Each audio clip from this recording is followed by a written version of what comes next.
ছদ্মবেশে মহিলা আইপিএস মধ্যরাতে রাস্তায় দাঁড়ালেন, পেলেন কুপ্রস্তাব, হানা দিলেন বহু পুরুষ। শহরে মহিলারা কতটা নিরাপদ? হাতে নাতে উঠে এলো প্রমাণ। দেশের নারী নিরাপত্তার ছবিটা ঠিক কেমন দেখুন আজকের এই ভিডিওতে। কে জানতো তিনি একজন আইপিএস অফিসার? আর ঠিক সেই কারণেই হয়তো 3 ঘন্টায় এগিয়ে এলেন তার দিকে 40 জন পুরুষ। কেউ কেউ আবার মদ্য, কেউ কেউ দিলেন ডিরেক্টলি কুপ্রস্তাব।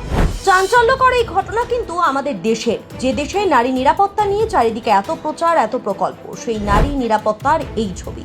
আসলেই নারীরা কতটা নিরাপদ সেটা জানতে, সরেজমিনে খতিয়ে দেখতে ভাগ্যিস সাধারণ এক মহিলার ছদ্মবেশে রাস্তায় বেরিয়েছিলেন সেদিন রাতে ওই আইপিএস কর্তা। ঘটনা হায়দ্রাবাদের মালকাজগিরির ওই পুলিশ কমিশনারের নাম সুমতি। শহরের রাস্তায় রাত বিরেতে নারীরা যে নিরাপত্তা সংকটের মুখোমুখি হন, মূলত সেটা বোঝার জন্যই সাহসী পদক্ষেপ নেন আইপিএস সুমতি। মধ্যরাতের পরে তাই একাই শহরের রাস্তায় সেদিন দাঁড়িয়েছিলেন তিনি।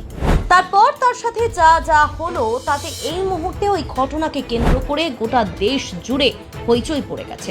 দেশে নারী নিরাপত্তা নিয়ে বিতর্ক আরো বেশি জোরালো হয়েছে।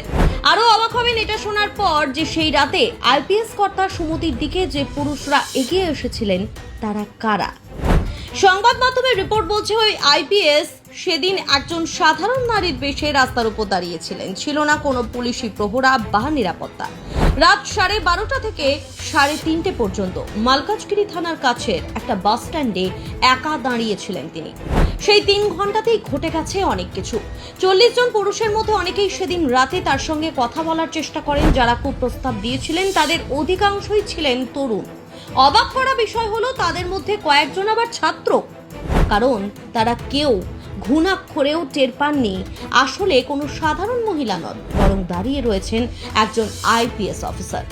এদের কেউই জানতেন না যে একজন ঊর্ধ্বতন পুলিশ কর্তার সঙ্গে তারা কথা বলছেন। উঠে এসেছে এমন অভিযোগও যে ওই পুরুষদের মধ্যে অনেকে মদ গাঁজা খেয়ে নেশাগ্রস্ত অবস্থাতেও সুমতির কাছে গিয়েছিলেন। এটাই ভারতের নারী নিরাপত্তার ছবি, যা পুলিশ সামনে আনতে চেয়েছিল।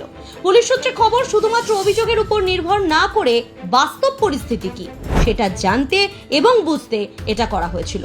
তবে সেদিন যে পুরুষরা আইপিএস অফিসার সুমতির সঙ্গে কথা বলতে এগিয়ে এসেছিলেন তাদের একাংশকে পরে শনাক্ত করা হয় না। ইনস্ট্যান্ট মামলা দায়ের করা হয়নি তাদের বিরুদ্ধে, বরং পুলিশ তাদেরকে ডেকে পাঠিয়ে কাউন্সেলিং এর ব্যবস্থা করে। নারীদের প্রতি তাদের আচরণ নিয়ে সতর্ক করা হয়। পুলিশের এই ইনিশিয়েটিভ, এই উদ্যোগ সাধারণ মানুষের কাছে যথেষ্ট প্রশংসিত হয়েছে। কিন্তু প্রশ্ন হলো, এরপর কি ছবিটা পাল্টে যাবে? ভারতের অন্যান্য শহরের ছবিগুলো কিরকম? রাতের অন্ধকারে নারীরা বাড়ির বাইরে কতটা সেফ? আপনি কোথা থেকে দেখছেন এই ভিডিও? সেখানকার পরিস্থিতি কি জানাতে পারেন কমেন্টে। Bureau report, Bengal live.